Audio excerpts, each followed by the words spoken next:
પોરબંદર મહાનગરપાલિકાની રચના થયા બાદ પોરબંદરની અંદર ખાસ કરીને જે ખાસ સફાઈ વેરો, ભૂગર્ભ ગટર વેરો અને બીજા જે હાઉસ ટેક્સ સિવાયના જે વેરાઓમાં વધારો થયો હતો એ સંદર્ભે અમને પોરબંદરમાં ભારતીય જનતા પાર્ટીના આગેવાનો અને કાર્યકરો, ચૂંટાયેલા પૂર્વ નગરપાલિકાના સભ્યશ્રીઓ, શહેરના પ્રબુદ્ધ નાગરિકો અને બીજા અનેક આગેવાનોએ આ કરવેરામાં થોડો વધારો થયો છે એવી રજૂઆત કરી. એ સંદર્ભે અમે ગઈકાલે ડૉક્ટર મનસુખભાઈ માંડવિયા સહિતના આગેવાનો સાથે ચર્ચા કરી હતી અને એ સંદર્ભે આજે મહાનગરપાલિકાના તંત્રએ એવો નિર્ણય કર્યો છે કે જે કરવેરામાં વધારો કરવામાં આવ્યો છે એ તમામ કરવેરા સ્થગિત કરવામાં આવ્યા છે અને હવે પછી એક અધિકારીઓને ટીમ બનાવી બીજી જે નગરપાલિકાઓ છે, મહાનગરપાલિકાઓ છે, જુનાગઢ, જામનગર, રાજકોટ કે અમદાવાદ, એના કરવેરાનો અભ્યાસ કરીને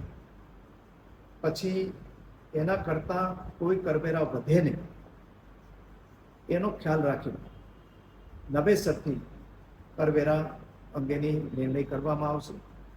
અને જે નાગરિકોએ અત્યાર સુધી જે કરવેરા ભરી દીધા છે નવા દર પ્રમાણે, એ નાગરિકોને કરવેરામાં જ્યારે કરવેરા અંગેનો નિર્ણય થશે ત્યારે એ વધારાની રકમ એને એમાં મજરે આપવામાં આવશે. આ બાબતનો નિર્ણય આજે જ કરવામાં આવ્યો છે અને એ માટે હું મહાનગરપાલિકાના તંત્રનો આભાર માનું છું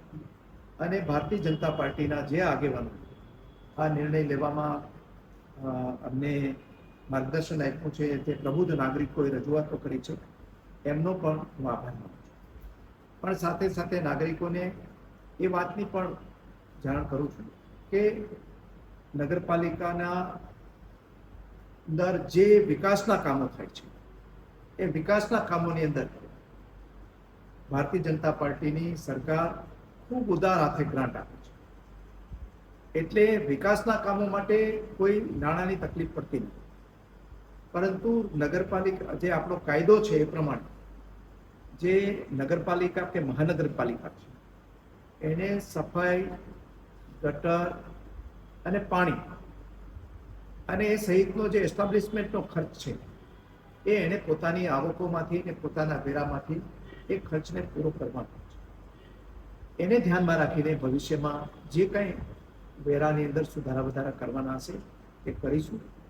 અને પોરબંદરના નગરજનોને ખાતરી આપીએ છીએ કે ભવિષ્યના જે કોઈ પણ કરવેરા છે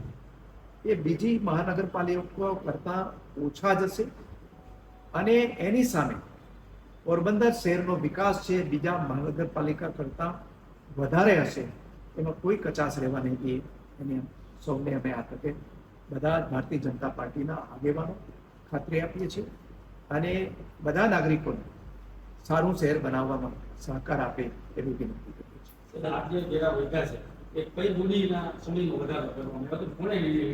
આ બધા મહાનગરપાલિકા બન્યા પછી વેરા વધારવામાં આવ્યા છે અને એ બાબતે અમે બધા તંત્ર સાથે પણ ચર્ચા કરી છે આ બાબતે. અને નગરપાલિકાનો જે વેરા વધારવાનો કાનૂન છે અલગ છે અને મહાનગરપાલિકાના અંદર જે વેરા વધારવાનો કાનૂન છે અલગ છે. એ નવા કાનૂન પ્રમાણે એને આ વેરા વધારેલા. અત્યારે હાલ પૂરતો કયો રહેશે વેરો? જૂનો જે જૂનો આપણે ત્યાં અત્યાર સુધી જે જૂનો કરવેરા હતા એ આપણે ચાલુ રહેવાનો છે. એ બાબતે પણ ટૂંક સમયમાં અમે 2-3 દિવસમાં નિર્ણય કરીશું.